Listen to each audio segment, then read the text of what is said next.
You are haunted. It's not by ghosts, but by the ghost of the person you were meant to become. You feel it every morning, that invisible ceiling, that suffocating architecture of mediocrity that keeps you small. You think you're in control of your life, but you are merely a tenant in a prison built by your ancestors and reinforced by your fears. Why do you freeze when you should fight? Why do you fail just as the finish line appears? It's not bad luck.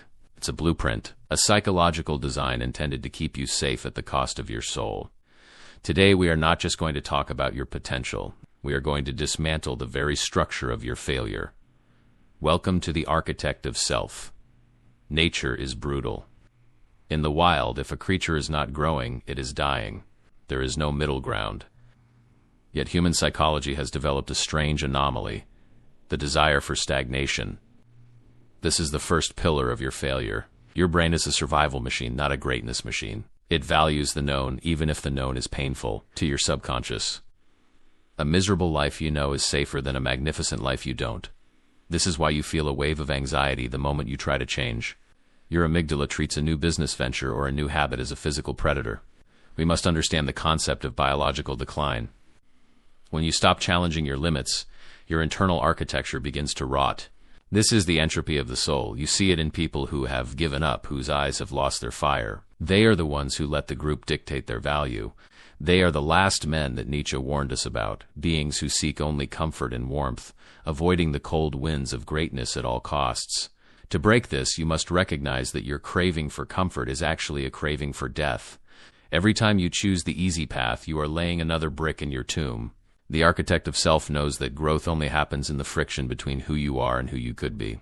You must learn to love the burn of the unknown. You must become a predator of your own weaknesses, hunting down the excuses that keep you sedated in the dark. Abraham Maslow, the father of humanistic psychology, discovered something terrifying. We're just as afraid of our best as we are of our worst. He called this the Jonah Complex. Just as the biblical Jonah fled from his divine mission, we flee from our own light. Why? Because greatness is a heavy burden. If you admit that you could be a giant, you can no longer justify living like a worm. If you accept that you have the genius of an architect within you, the walls of your current life will seem intolerable. So you sabotage yourself to stay small. You tell yourself stories about why it's not the right time, or why you don't have the resources. This is the ultimate deception. The Jonah Complex is a defense mechanism against the responsibility of being extraordinary. To be great means you can no longer blame your parents, your boss, or the economy for your situation. It means the weight of your life rests entirely on your shoulders.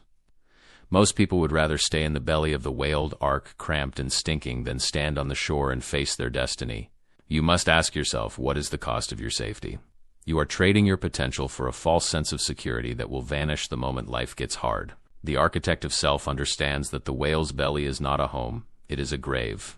You must vomit yourself out of your excuses. You must realize that your fear of failure is actually a fear of the power you would have to wield if you succeeded. Stop running from the divine spark within you. It is better to burn out in the pursuit of the sun than to rot in the shadows of what if. Carl Jung provided the most profound blueprint for why we fail. The shadow. The shadow is the basement of your psyche, the place where you throw all the parts of yourself that were deemed unacceptable. Your aggression, your raw ambition, your hunger for power. You were told these were bad, so you lock them away. But these things do not disappear. They wait. And when you try to build something great, they emerge to burn it down. This is why you procrastinate. This is why you pick fights with the people who support you. This is why you find ways to lose money the moment you start making it. Your shadow is a repressed engine of energy. If you do not give it a job, it will find its own work, and its work is destruction. A man who denies his capacity for aggression becomes a victim. A man who denies his ambition becomes a cynic. To become the architect of self, you must descend into your own darkness. You must meet the monster in the mirror and shake its hand. You need the shadow's energy to scale. You need that dangerous part of yourself to protect your vision and to crush the obstacles in your path. Integration is the key. You do not kill the shadow, you recruit it. You take that repressed anger and turn it into the discipline to work 12 hours a day. You take that repressed desire for status and turn it into the fuel for excellence. Until you make the unconscious conscious, it will direct your life and you will call it fate. The architect who ignores the soil beneath his building will soon see his towers crumble. You must know your depths if you ever hope to reach the heights. Section 5. The Social Herd and the Architecture of Conformity. 500 words of narrative focus. The world is not designed for you to be great. It is designed for you to be useful. From the moment you enter the education system, you are taught that the highest virtue is to fit in.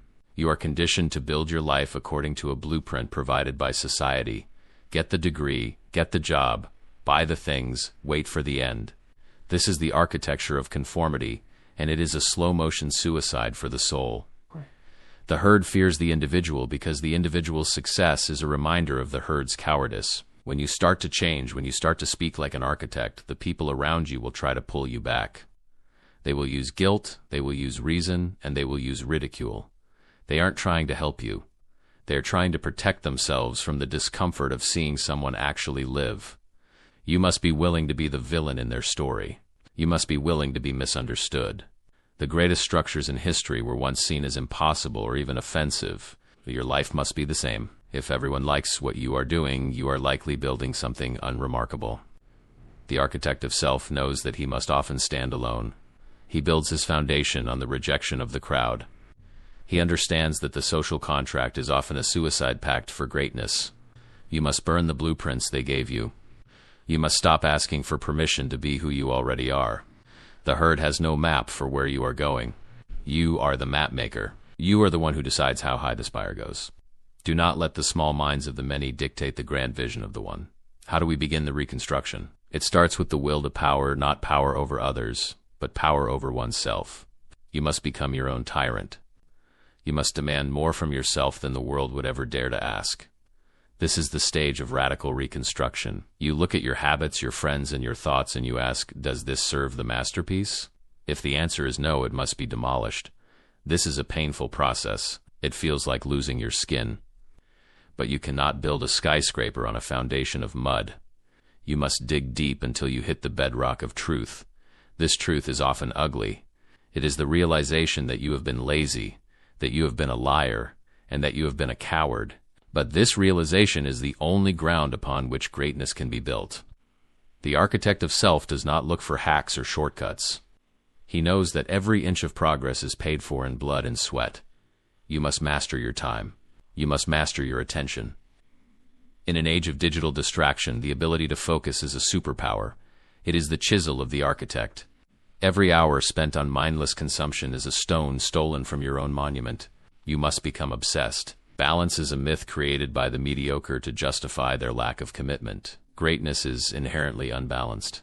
It is an extreme devotion to a singular vision. You must be willing to sacrifice who you are for who you will become. The reconstruction is not a weekend project. It is a lifelong siege against your own limitations. The will to power is the refusal to accept anything less than your absolute peak. It is the decision to become the master of your own destiny, no matter the cost. The architecture of your life is either a monument to your courage or a mausoleum for your potential. There is no third option. You have been shown the cracks in the walls and the rot in the foundation. Now, the choice is yours. You can walk back into the fog of the familiar, or you can pick up the tools of the architect and begin the hard work of building something that will outlast you. The door is open, and the sun is rising over a landscape of infinite possibility. Do not let another day pass as a tenant in a prison of your own making. Join the few who have the bravery to design their own reality. Subscribe to the Architect of Self, and let us begin the grand design of your future. The project of your life starts now.